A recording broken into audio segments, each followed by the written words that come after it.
Sayedabad bus terminal Dhaka শহরের প্রধান কয়েকটি আন্তঃজেলা বাস টার্মিনালের অন্যতম বাস টার্মিনাল। এই বাস টার্মিনালটি প্রায় 10 একর জায়গার উপর প্রতিষ্ঠিত। এটি ডেমরা পুলিশ স্টেশনের অধীনে যাত্রাবাড়ির পশ্চিমে অবস্থিত। সায়েদাবাদ বাস টার্মিনালে প্রায় 1900টি বাস রাখার ব্যবস্থা রয়েছে। 1984 সালে সায়েদাবাদ বাস টার্মিনাল নির্মাণ করা হয়। এখান থেকে প্রতিদিন বাংলাদেশের উত্তর পূর্ব, দক্ষিণ পূর্ব, দক্ষিণ পশ্চিম এবং দক্ষিণবঙ্গের যে রুটগুলো রয়েছে সেই সব রুটে বাস চলাচল করে থাকে।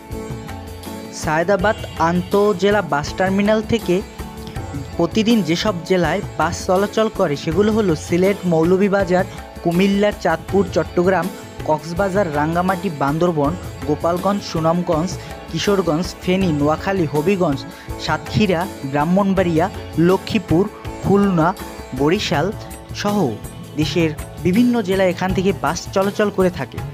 সায়েদাবাদ বাস টার্মিনালের যাত্রীদের জন্য অবকাঠামোগত বিভিন্ন রকমের সুযোগ সুবিধাও রয়েছে।